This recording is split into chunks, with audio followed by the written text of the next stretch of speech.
नमस्कार दोस्तों, आप सभी का स्वागत है इस ऑनलाइन स्टडी क्लास वीर पथ पर।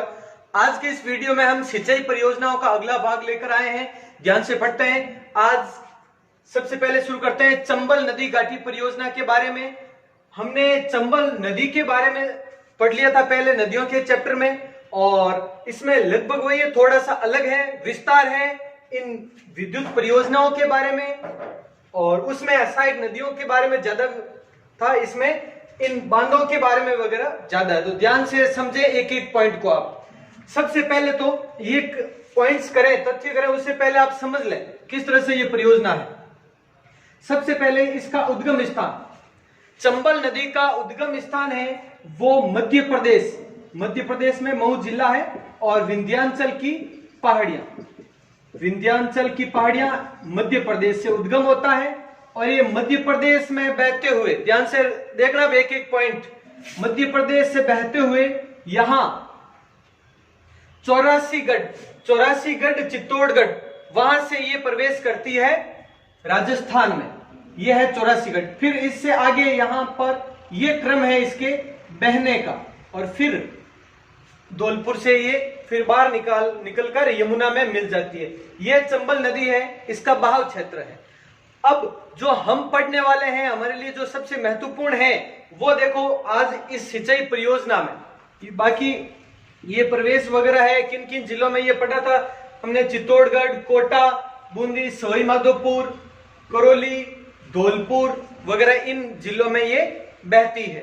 अब बांध कौन कौन से हैं, कहां पर है, वो ध्यान से देखना आप इनके बारे में। सबसे पहला बांध,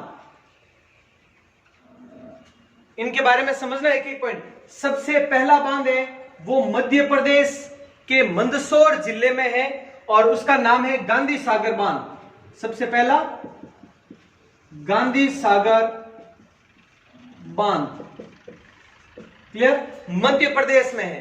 तो चंबल नदी पर स्थित, चंबल परियोजना के तहत मध्य प्रदेश में स्थित बांध कौन सा है? गांधी सागर बांध। इसके बारे में पहले पूरे चर्चा कर लेते हैं सभी बांधों के बारे में। उसके बाद में एक और बांध है, यहां पर एक बांध है जिसका नाम है राणा प्रताप सागर बांध। राणा प्रताप सागर बांध। उसके बाद में ये चित्तौड़गढ़ में हो गया। उसके बाद में कोटा में, यहां पर इस साइड में बूंदी का भी थोड़ा सा भाग आ जाता है, पूरी तरीके से तो कोटा में ही है, लेकिन बूंदी की सीमा से लगता है, ध्यान रखना। तो ये है। फिर उसके बाद में जवाहर सागर, जिसके बारे में अभी बात कर रहा हूं, कोटा, ये है जवाहर सागर बांध।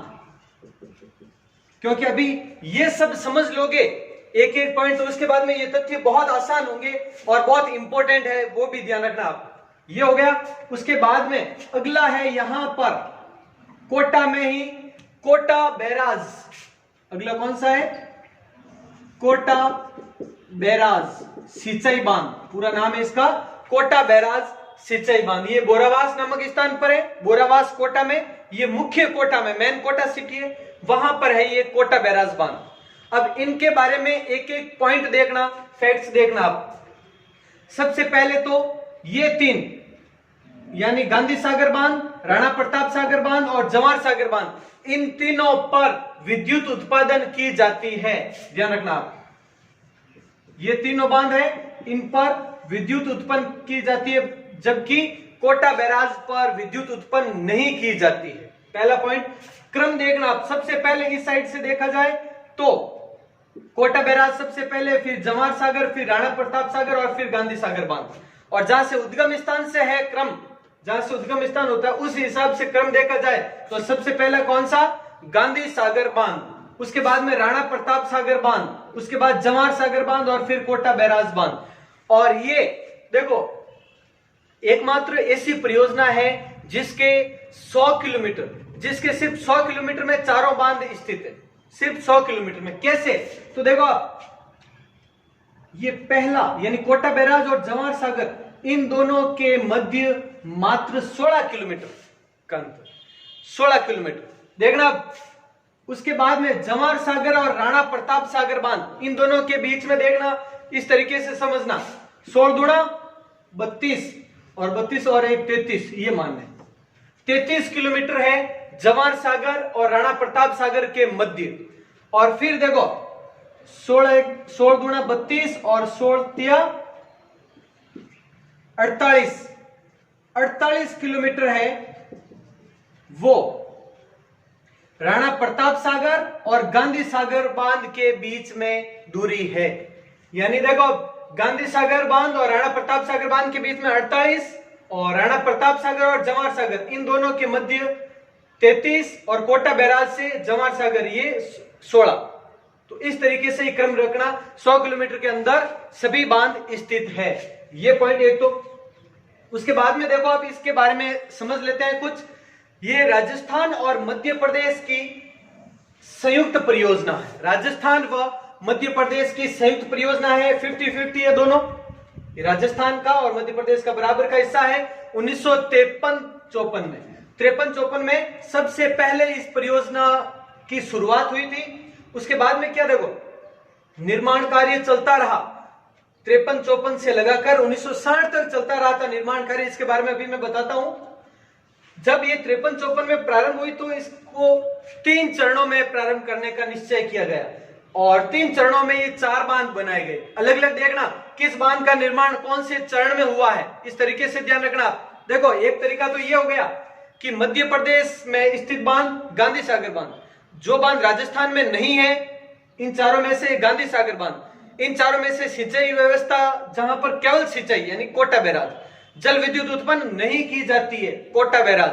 अब कौन से चरण में है तो वो देखो प्रथम चरण में गांधी सागर बांध और कोटा बैराज सिंचाई बांध, यानी ये गांधी सागर बांध और कोटा बैराज सिंचाई बांध, इन दोनों बांधों को प्रथम चरण में बनाया गया। अब ये कब, तो प्रथम चरण है वो 1960, ध्यान रखें आप, 1960 में प्रथम चरण का निर्माण कार्य पूरा हुआ और जवाहरलाल नेहरू ने इसका उद्घाटन किया था 1960 में। ध्यान रखना निर्माण कार्य शुरू कब हुआ 1953-54 में और कंप्लीट 1960 में तत्कालीन प्रधानमंत्री जवाहरलाल नेहरू द्वारा उद्घाटन किया गया। अब आगे देखो गांधी सागर बांध कहां पर है, एक एक पॉइंट देखें इसके बारे में। बानपुरा गांव है मंदसौर में, मंदसौर का मध्य प्रदेश में, वहां पर स्थित है। इसकी लंबाई 510 मीटर और ऊंचाई 64 मीटर है। 64 मीटर ऊंचा बांध है। इस पर विद्युत उत्पादन 115 मेगावाट, ध्यान रखना यहां पर 115 मेगावाट यानी 23 मेगावाट की 5 इकाइयां स्थित है। कितनी इकाइयां हैं 5 इकाइयां हैं। इसके बारे में बताऊंगा आपको। यह भी ध्यान रखना है किस बांध पर कितनी इकाइयां स्थित है, इसके बारे में भी पूछा जाता है। और कुल विद्युत उत्पादन कितना होता है वो भी देखना है। तो ये कुल है 115 गांधी सागर बांध पर। क्लियर, ये हो गया। उसके बाद में प्रथम चरण में ही एक और कोटा बैराज सिंचाई बांध, इसका निर्माण हुआ। तो इस पर ये विद्युत उत्पादन तो है ही नहीं, तो इसके बारे में तो ये पॉइंट बनेगा ही नहीं। फिर यहां पर जल विद्युत उत्पन्न नहीं होती है, जल विद्युत नहीं बनाई जाती है। अब कैचमेंट एरिया सर्वाधिक है। अब इन चारों बांधों में से सबसे बड़ा बांध कौन सा है, ऐसा अगर क्वेश्चन आता है तो ध्यान से समझना आप। अगर क्वेश्चन पूछे कि कैचमेंट एरिया सर्वाधिक कौन सा है, कैचमेंट एरिया का अर्थ होता है जैसे कि ये बांध हो गया कोई भी। अब बांध की सबसे बड़ा बांध कौन सा है जल भराव की दृष्टि से, तो वो अभी राणा प्रताप सागर बंधेगी, सर्वाधिक जल भराव क्षमता वाला बांध है।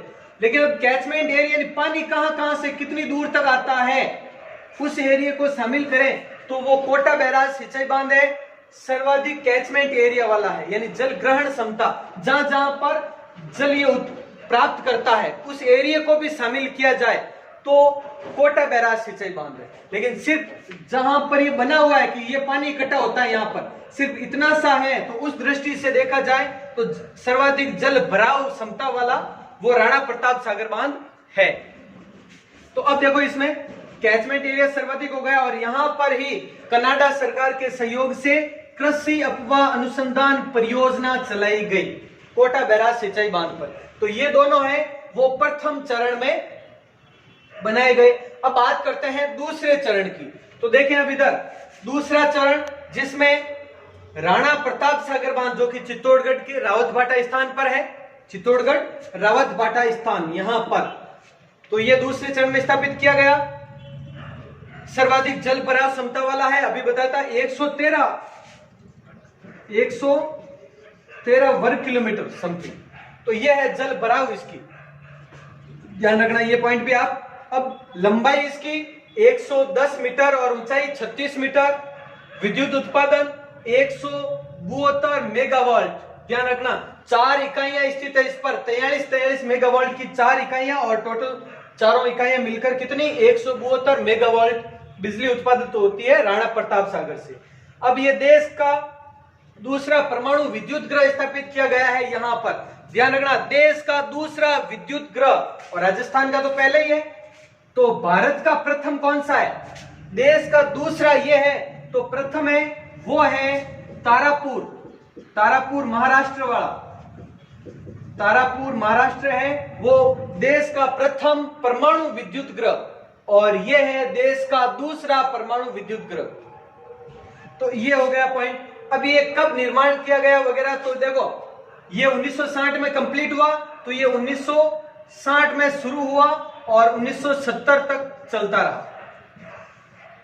तो ये निर्माण कार्य है इसका। देखो 1953-54 में काम शुरू हुआ इस पूरी परियोजना का।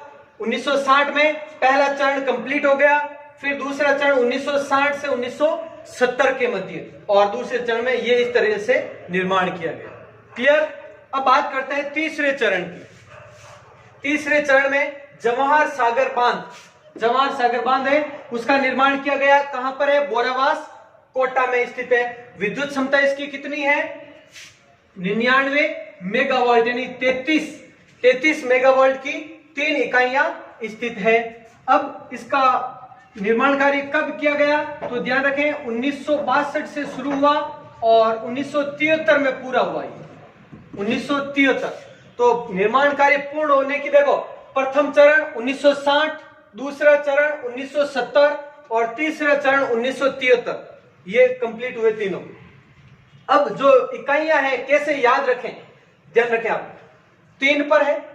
कौन से? गांधी सागर बांध, राणा प्रताप सागर बांध, जवाहर सागर बांध। इन 3 पर ही विद्युत उत्पादित होती है। अब कितनी इकाइयां हैं ये इस तरीके से ध्यान रखना आप, 5, 4, 3 याद रह जाएगी। गांधी सागर बांध पर कितनी इकाइयां? 5 इकाइयां, जो सबसे इधर मध्य प्रदेश में। उसके बाद में किसका नंबर आता है? राणा प्रताप सागर बांध, 4 इकाइयां हैं। उसके बाद में जवाहर सागर बांध 3 इकाइयां हैं, और यहां पर तो है ही नहीं कोटा बैराज पर।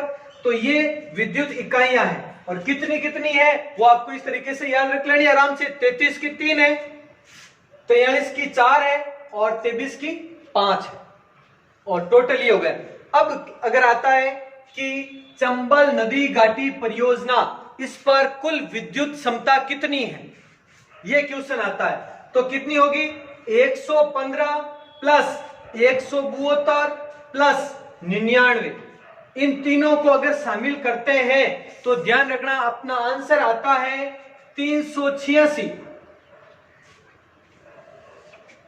यहां पर लिख देता हूं मैं, कुल विद्युत क्षमता है वो 386 मेगावाट। 386 मेगावाट, यानी तीनों पर, पूरी इस चंबल नदी घाटी परियोजना पर विद्युत क्षमता ये हो गई। और राजस्थान और मध्य प्रदेश का 50-50 है, तो इसका कर लेते हैं 193 मेगावाट राजस्थान को भी प्राप्त होती है, और 193 मेगावाट मध्य प्रदेश को भी प्राप्त होती है। यह भी ध्यान रखना आप, कितनी चंबल नदी घाटी परियोजना से कितनी बिजली है या कितनी विद्युत क्षमता है वो राजस्थान को प्राप्त है, तो 193। इस तरीके से भी देख लें, तीनों की याद है, तीनों की और बराबर आते 2 भाग बांटिए। तो इस तरीके से ये चंबल नदी घाटी परियोजना, इसकी कुछ लिफ्ट नहर वगैरह है, थोड़ा सा पॉइंट और बचा है वो कर लेते हैं। पहले आप स्क्रीनशॉट ले लें और नोट डाउन कर लें सभी। तो ये है कुछ चंबल नदी घाटी परियोजना की लिफ्ट नहरें, सिर्फ इनको एक बार रिवाइज कर लें। दिगोद लिफ्ट नहर, लिफ्ट परियोजना कहां पर है? कोटा में। जालीपुर या जलीपुर, वो है कोटा में। ये दोनों लिफ्ट नहरें हैं वो कोटा में है। और पंचेल लिफ्ट परियोजना, कचारी लिफ्ट परियोजना, गणेशगंज लिफ्ट परियोजना, सौरखंड सौरखंड लिफ्ट परियोजना, अंता लिफ्ट परियोजना और अंता लिफ्ट माइनर परियोजना, ये सभी परियोजना है वो 12 में, ये ध्यान रखना। बाकी की ये सभी 12 में है और ये दोनों कोटा में है। तो अगर पूछ ले कि ये किससे संबंधित है तो ध्यान रखना चंबल नदी घाटी परियोजना से संबंधित है, बस। इससे ज्यादा कहां पर है और किससे संबंधित है इतने ही पूछे जाते हैं, इनसे संबंधित बाई चांस क्वेश्चन आते हैं तो भी।